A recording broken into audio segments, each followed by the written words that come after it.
Olá pessoal, tudo bem? Hoje nós vamos terminar nossa aula de diabetes, falta pouquíssimo para a gente então resolver umas questões de simulado hoje, certo? De fundamentos. Mas antes, vamos terminar o diabetes. Vamos dar um gás, galera, porque falta só um pouco para terminar. Então eu parei nesse slide com vocês. Esse slide ele fala o seguinte: ele fala sobre prevenção e manejo das complicações crônicas do diabetes. Justamente é o que nós já vimos, a origem dessas complicações crônicas, não é isso? Só para a gente não esquecer, são aqueles vasos, os vasos sanguíneos dos pacientes, que quando esses pacientes com diabetes, eles têm um estado de hiperglicemia crônico, que é o que acontece na diabetes, né? Esses vasos acabam ficando tortuosos. A gente chama isso de esclerose de vasos. Os vasos acabam ficando tortuosos, logo o sangue não flui adequadamente e isso dificulta a perfusão de oxigênio celular.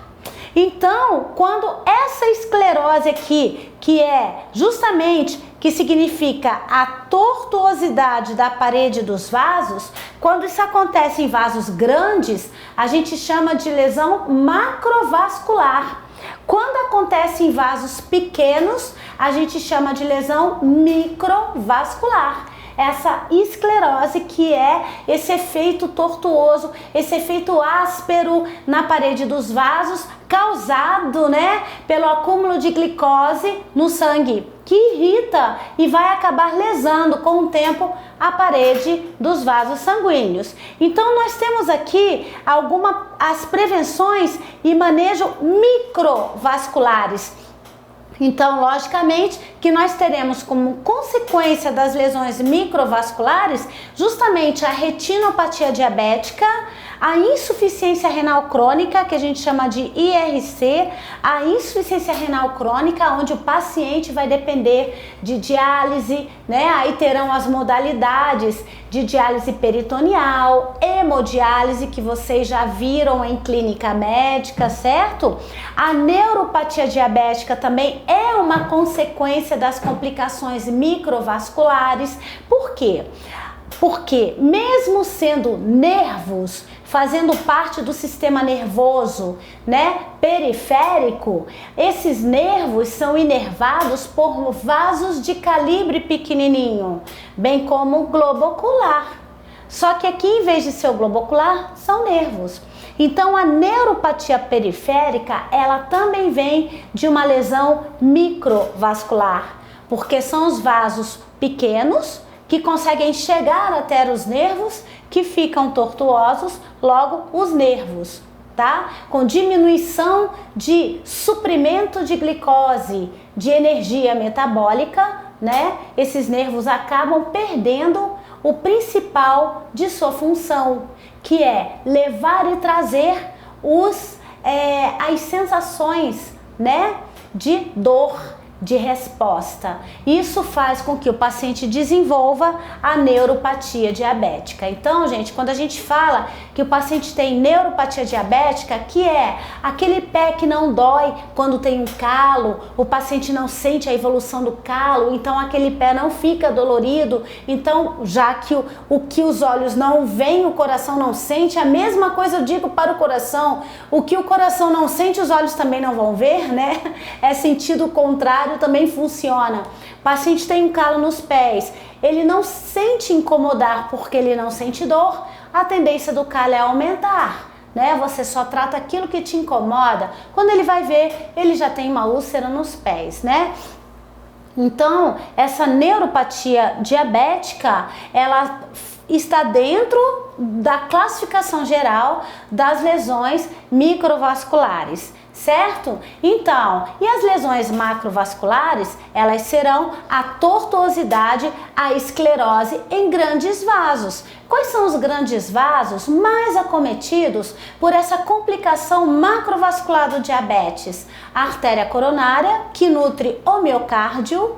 Logo, se a artéria coronária se encontra tortuosa, lesada, com esclerose, né?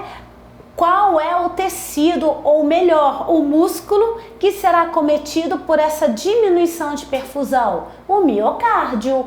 Então, como lesão macrovascular, nós temos o infarto agudo do miocárdio, né? Podemos ter até a angina de peito, que é uma patologia que antecede o infarto, porque na angina de peito, né, na angina do peito, o paciente tem uma isquemia reversível por não ter lesão de miocárdio, então ainda não pode ser considerado um infarto. Conforme ele vai aumentando, né, esse grau e essa intensidade de isquemia, é que ele vai evoluindo para as lesões com necrose, que aí já serão o infarto propriamente dito, já será o infarto propriamente dito que acompanha a lesão de necrose no miocárdio. Conforme esse coração vai tendo mais de uma lesão de necrose no miocárdio com o passar do tempo, ou seja, ele já tem história de mais de 2, 3 infartos, né? O miocárdio vai tendo menos tecido viável para bombear. Com o tempo, esse miocárdio torna-se cansado, né? Ele vai bombeando cada vez mais fraco, o débito cardíaco vai diminuindo cada vez mais, e o nome disso, então, é a insuficiência cardíaca. Então, angina, infarto, insuficiência cardíaca são exemplo de lesões macrovasculares das artérias coronárias que nutrem o miocárdio, certo? São consequências no caso, né?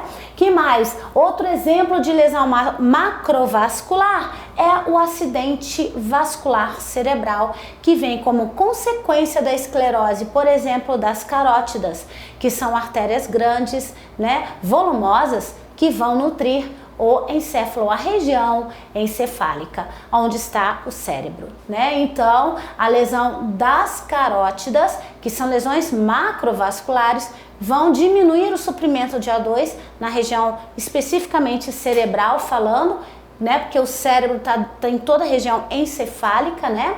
E o paciente vai evoluir então com AVC isquêmico. O AVC isquêmico é a diminuição de oxigênio, tá? O AVC hemorrágico, ele vem mais de uma emergência hipertensiva. Como consequência de lesão macrovascular, é mais comum observar o AVC isquêmico, certo? Que mais que pode ser também consequência de uma lesão macrovascular? A insuficiência arterial periférica, que é a insuficiência de perfusão nas pernas, tá? Geralmente canelas, pés, e a insuficiência venosa periférica, que aí vai ser caracterizado pela trombose venosa profunda, porque serão veias nesse caso, certo?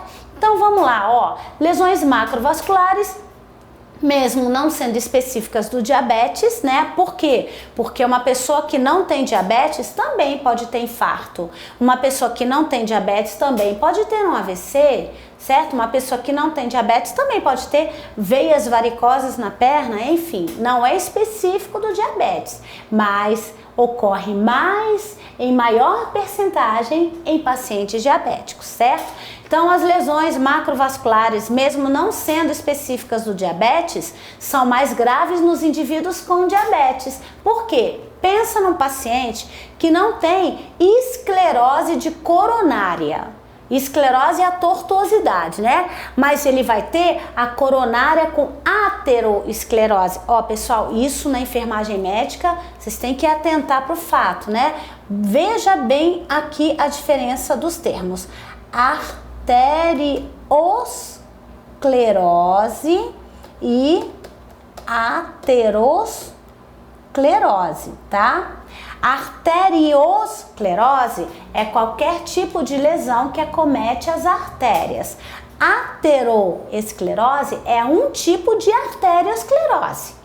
Arteriosclerose são lesões gerais das artérias. Ateroesclerose é um tipo de arteriosclerose.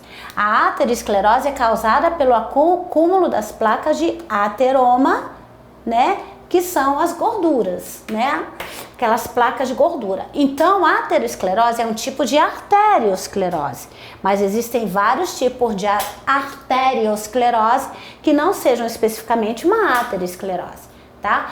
Justamente a lesão do diabetes, né, que são as artérias tortuosas, ásperas, é uma arteriosclerose, mas não é uma átero, porque eu não estou dizendo que aqui tem acúmulo de gordura. Agora, vamos lá.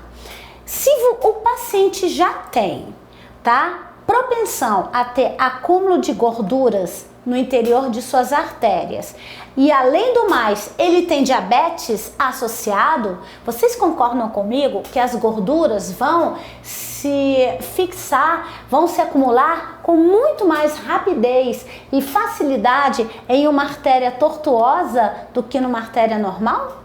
Então, as pessoas que não têm diabetes podem ter aterosclerose? Claro que sim, vem das gorduras, da má alimentação, da obesidade, enfim.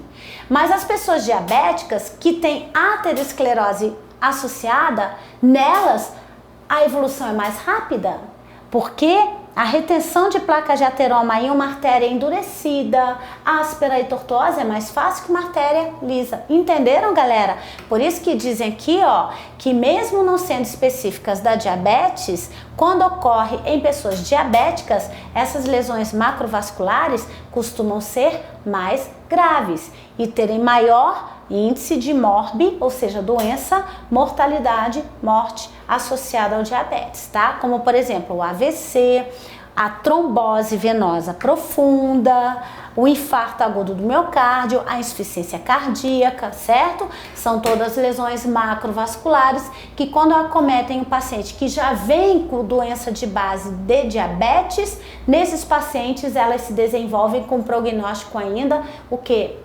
Pior, certo? Atenção, a angina do peito e o infarto agudo do miocárdio podem ocorrer de forma atípica na apresentação da dor. Por quê? Por causa da neuropatia autonômica. Aqui eu não estou falando neuropatia periférica, porque isso aqui também é uma neuropatia diabética, só que é autonômica. Existe a neuropatia periférica, que são os nervos que inervam membros, né, extremidades, membros, né? E tem a neuropatia autonômica, que são os nervos que vão inervar as vísceras, né, que tem seu funcionamento autônomo. Esses nervos geralmente são do sistema nervoso simpático parasimpático, então é autonômico.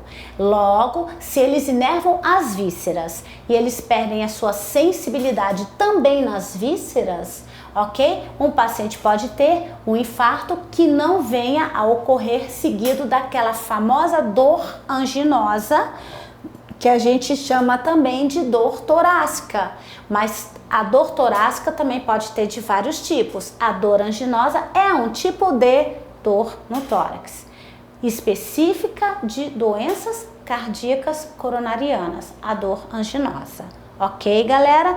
Bom, é normal o paciente ter angina do peito, infarto e apresentar a famosa dor anginosa? Lógico, inclusive é o sinal-sintoma clássico.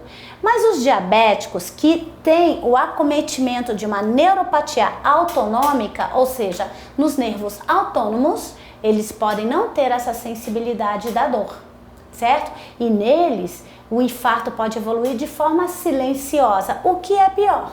Porque se a dor é um sinal de alarme, né, nos diabéticos que têm uma neuropatia autonômica, eles não terão esse alarme. Então o infarto vai progredir de forma silenciosa e quando eles descobrirem, pode ser inclusive tarde demais ou ser uma lesão bem extensa de necrose no miocárdio, né? Então para eles é até pior, certo? As manifestações cerebrais de hipoglicemia podem mimetizar ataques isquêmicos transitórios. O que são ataques isquêmicos transitórios? Semelhante com a angina do peito. Na angina do peito você tem a diminuição de oxigênio no miocárdio, mas você não chega a ter áreas de necrose no miocárdio. Necrose é no infarto. Semelhante a CIT, que a gente chama de crise isquêmica transitória ou AID, ataque isquêmico transitório, tá? São a mesma coisa. Bom, é quando você diminui o suprimento de oxigênio para o cérebro temporariamente, tá? O paciente tem sinais e sintomas, né, semelhantes a um de acidente vascular cerebral, tipo uma parestesia, né, uma hemiparesia, pode até mesmo ter uma paralisia facial transitória, né, uma vertigem, enfim, tá? Uma alteração de sensibilidade, que é a parestesia, uma diminuição de força muscular, que é paresia, né? Mas, de qualquer maneira, é transitório, porque aquela diminuição de oxigenação é transitória. Quando o paciente, né, por algum motivo, toma sua medicação ou vai no médico verificar esses sinais e sintomas, ele trata a tempo de evitar uma lesão de necrose, esses sinais e sintomas vão desaparecendo conforme a oxigenação vai normalizando. Então são sinais e sintomas que não são sequelas, são transitórios porque não houve necrose ainda. O nome disso é ataque isquêmico transitório. Agora, a partir do momento que você tem uma interrupção do oxigênio cerebral, em que você tem paresia, paralisia facial, hemiplegia, entre outros, né, disartria, disfagia, ataxia, que é a marcha com as pernas separadas, entre outros, e não tem retorno, são sequelas. Isso sim é um acidente vascular cerebral, porque tem necrose já na região cerebral, certo?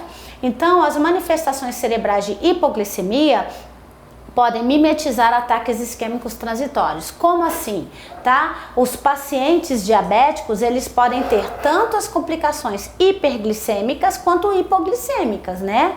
Caso eles não associem a dieta com a insulinoterapia adequadamente, eles podem acabar evoluindo com uma hipoglicemia. E aí eles vão ter sinais e sintomas muito semelhantes a um AVC, mas será de uma hipoglicemia. Então, no diabético, o cuidado na consulta de enfermagem, na consulta médica, deve ser intenso, porque o que é uma hiperglicemia o que é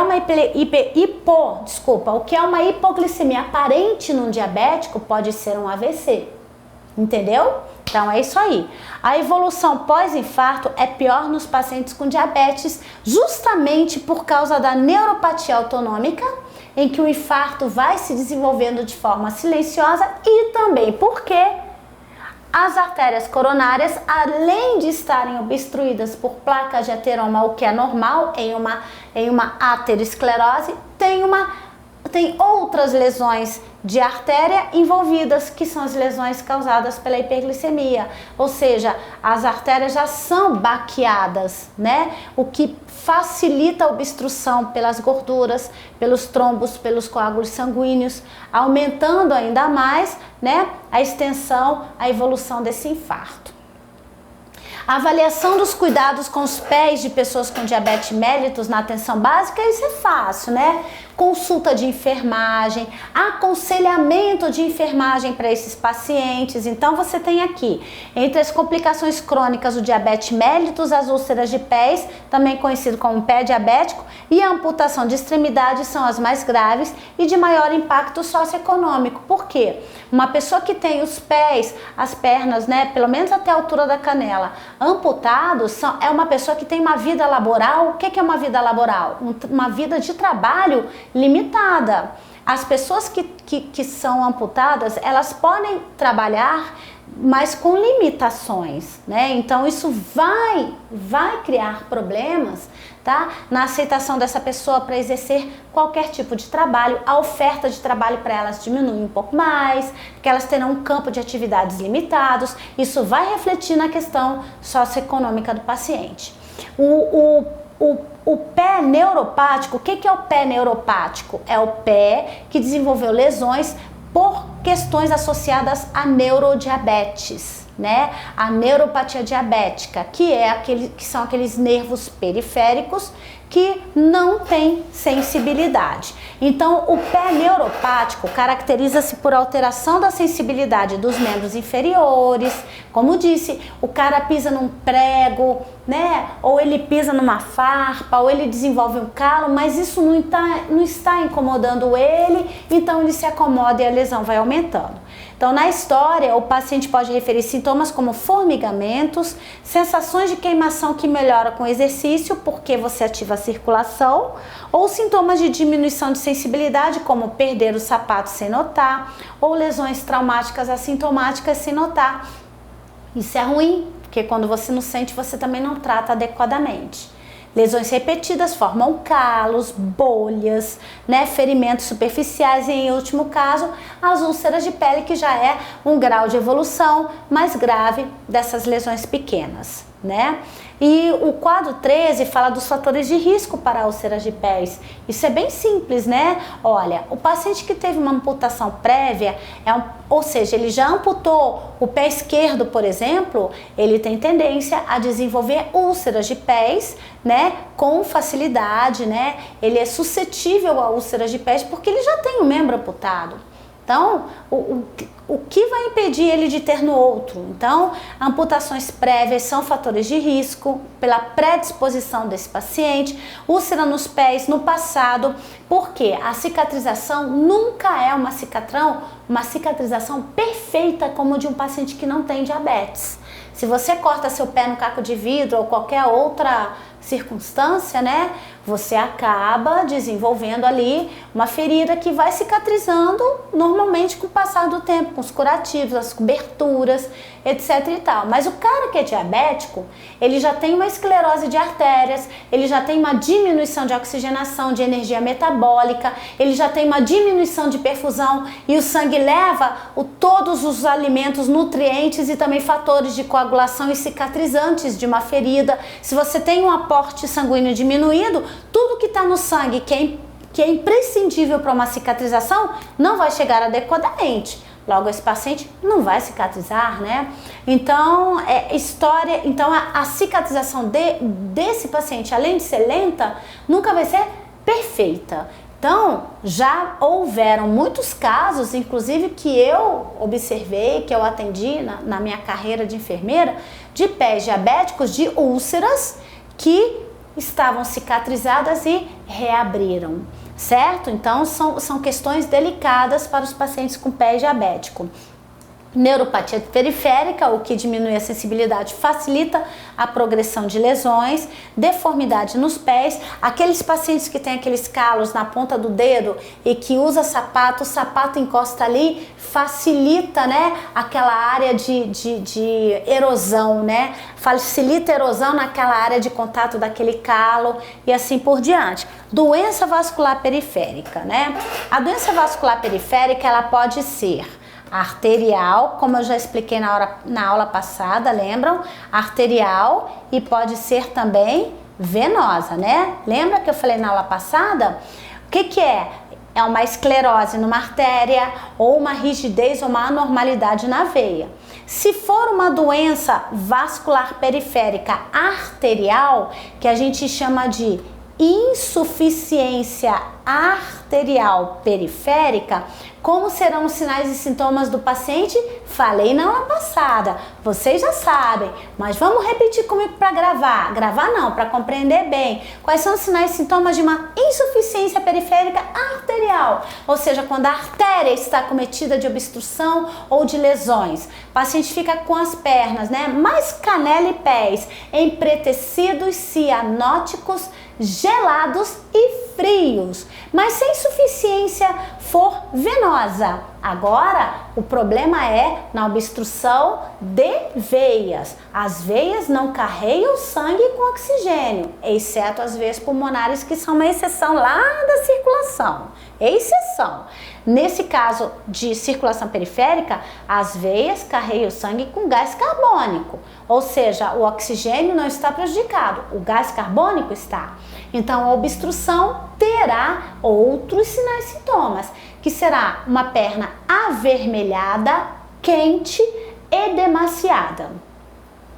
A dor da insuficiência arterial é uma dor aguda, pontiaguda, insuportável, porque toda isquemia gera uma dor intensa. Já a dor da úlcera venosa, por não ser obstrução de artéria, ser obstrução de veia, vai ser uma dor mais superficial, né? Latente, não tão aguda e uma dor que crava na carne igual à arterial. Estas são as diferenças de sinais e sintomas entre uma doença vascular periférica arterial e venosa, tá? Arterial, pés frios, cianóticos, gelados e dor aguda. Venosa, pés quentes, edemaciados, avermelhados e dor latente. Show de bola! Nefropatia diabética é a insuficiência renal crônica, tá? Por lesões de glomérulos que vão irrigar, né? Que estarão compondo os néfrons, que são as células funcionais do rins. Ele irá desenvolver, então, insuficiência renal crônica. Mau controle glicêmico, né? Sim, ó, vamos lá. Para vocês não ficarem perdidos aí. Já expliquei por que o pé diabético é a consequência de uma amputação prévia, uma úlcera, uma neuropatia diabética, deformidade nos pés. E a doença vascular periférica, por que leva a neuropatia? Por que leva ao pé diabético? Porque não perfunde o pé adequadamente. Do tipo de doença vascular periférica, nós temos a insuficiência venosa e arterial. A insuficiência arterial é a causa mais comum de pés diabéticos, porque é a artéria que leva oxigênio. Se a artéria não chega levando oxigênio, aliás, se a artéria não leva oxigênio adequadamente, sem oxigênio, os pés e as feridas que eles vão desenvolver não vão cicatrizar adequadamente. Então, a insuficiência arterial periférica, ela é a mais comum de levar aos pés diabéticos, né? Aqueles pés isquemiados, gelados, necrosados, evoluem com feridas e aí você nem consegue, geralmente você amputa mesmo. Já a insuficiência venosa pode levar a úlceras? Pode, porque o paciente tem trombose e essas tromboses podem evoluir com úlceras, podem supurar e evoluir com úlceras, o que também vai ser um pé diabético, certo? Mas as arteriais, as lesões são bem mais graves, ok? Nefropatia diabética, né? Especialmente pacientes que fazem diálise, por quê? Porque terão a doença renal terminal, que é a insuficiência renal crônica, são pacientes que podem evoluir para feridas e úlceras, porque eles terão um sangue cronicamente ácido, né? O paciente que tem insuficiência renal crônica é um paciente que acumula de forma crônica os produtos finais das proteínas, que são ácido úrico, ureia, creatinina, entre outros produtos tóxicos do metabolismo no sangue. Então, um sangue cronicamente contaminado, por mais que você faça diálise e venha filtrar esse sangue, certo? Você terá a predisposição de ter um organismo mais acidótico, né? Por conta desse sangue que terá uma condição de um pH mais ácido pela natureza da insuficiência renal, né? Mesmo com a diálise não é como é que eu posso dizer? A diálise não torna o paciente normal como nós. Mesmo dialisando e filtrando o sangue, esse paciente tem as suas comorbidades associadas à insuficiência renal crônica, né? Que a diálise alivia, mas não faz milagre, nem cura, mas ela alivia realmente. Mas nesses pacientes a tendência de ulcerar é bem mais fácil. Mau controle glicêmico, um paciente que não controla a sua glicemia e evolui com hiperglicemias de repetição, cada vez mais as hiperglicemias dele vão lesando as artérias e contribuindo também para as futuras úlceras, né? E o tabagismo, por si só, o fumo do tabaco já deixa a parede das artérias endurecidas normalmente. O que acontece que, associada a diabetes, essa lesão de paredes da artéria só aumenta associada ao cigarro. Então, o paciente deverá ser questionado com relação à presença de sintomas neuropáticos positivos, tipo dor ou queimação ou em agulhada, tá? Se a dor for em agulhada, a gente já desconfia de que insuficiência periférica arterial, né? Se a dor for em agulhada, que é aquela dor pontiaguda, né? Que dói pra caramba, que pega no fundo da carne. Essa é da insuficiência arterial das pernas, né? A dor em queimação a gente também pode chamar de parestesia. A parestesia é a alteração da sensibilidade. Sensação de choques, né? Como se você estivesse aplicando choque, você bota a mão na tomada leva um choque. Também vem da parestesia, que aí vai estar envolvido a questão dos nervos, né? E negativos, né? Então, neuropático positivos é quando sintomas neuropáticos positivos significa que são distúrbios dos nervos, mas com sensibilidade, que são as dores, as queimações, as dores em agulhadas. Já os distúrbios neuropáticos negativos é quando a lesão dos nervos tende para não gerar nenhum tipo de dor nem de sensibilidade, que aí vai ser a dormência, a sensação de pé morto. Além da presença de sintomas vasculares, como claudicação intermitente, que é o paciente ter um tipo de deambulação diferenciado da deambulação normal, controle glicêmico, entre outras complicações. Então, o que eu vou falar para vocês? Eu vou dar um intervalinho e voltar já já com essa atenção aqui, que é importante para nós, atenção aqui.